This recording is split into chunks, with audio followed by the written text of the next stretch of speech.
I've had some questions about how I do the full length, full width lining. First of all, I cut roughly a 1/4-inch slab out of a 1/4 sawn piece of wood. In this case, this is Alaskan yellow cedar.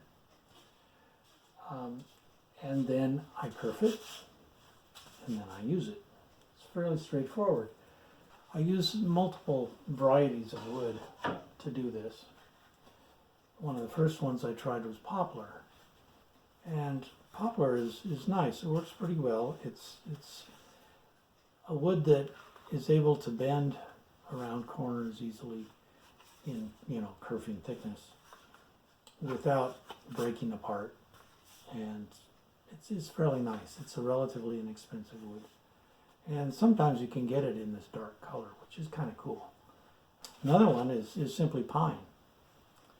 Pine also is able to bend a little bit without breaking, which is nice.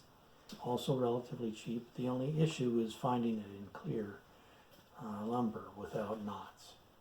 Pine is not a bad wood for this at all. Then we've got one I've used quite a bit and is actually my least favorite to use, which is fir, Douglas fir.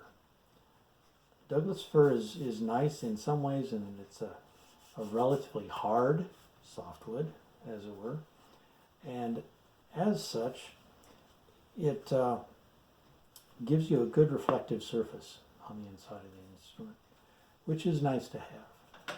Another wood I like a lot is Alaskan yellow cedar.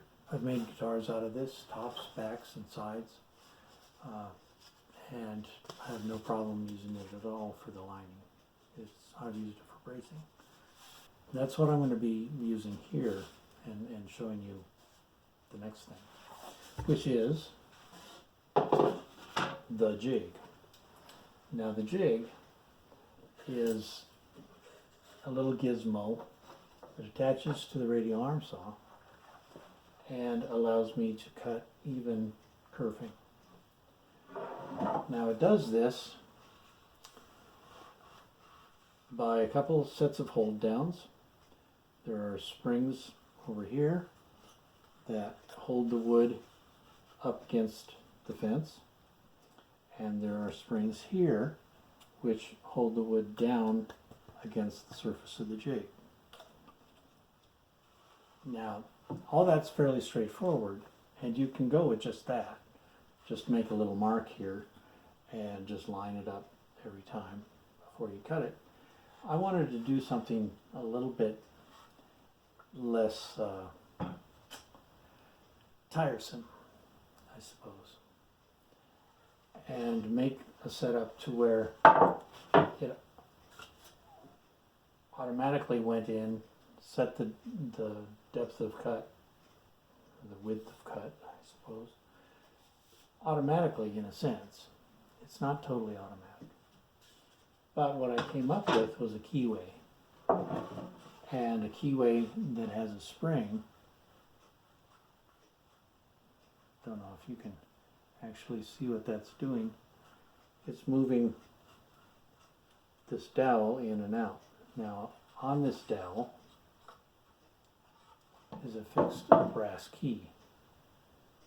Okay, it's super glued in there into a slot, and when used in this way, it allows me to pretty much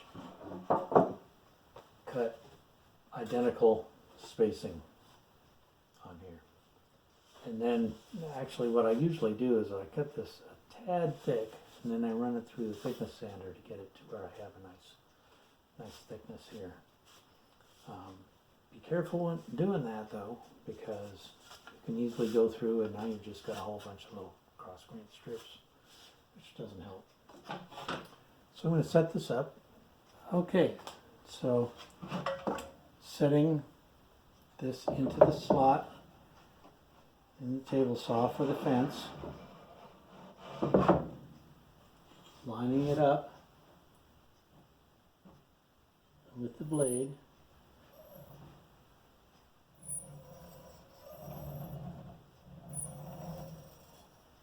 Making sure that that's out of the way. Tighten up the spot for the fence here. Okay, so I've got this in here. I'm going to push these in a little bit farther.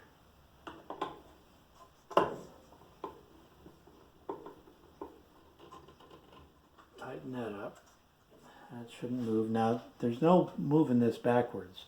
This has got to go forwards now. In order to keep these from popping up, I'm just putting an old brace there. Set that up. That's keeping these from riding up.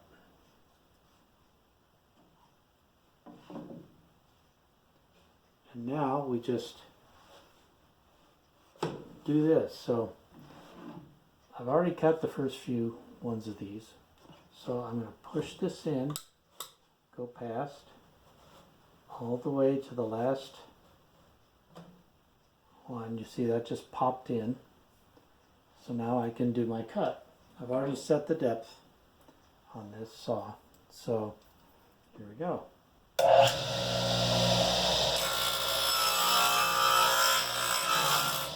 Look at this a little bit closer and see what I'm actually doing.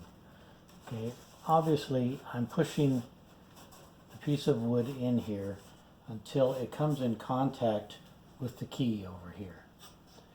Once we cut this,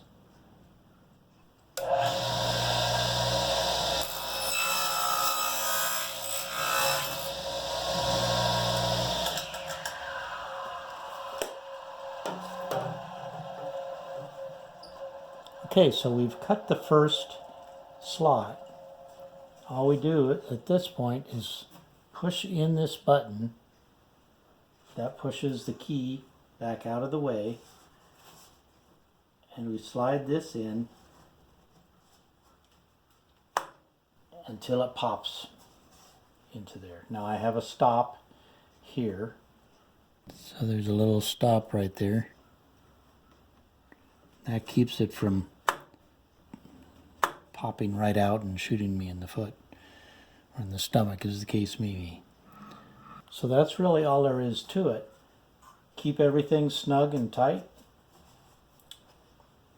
Do your little movement each time. Keep sliding it till you get pretty close to the end, to where the end is, right in here somewhere. Then flip it around and just do it again backwards.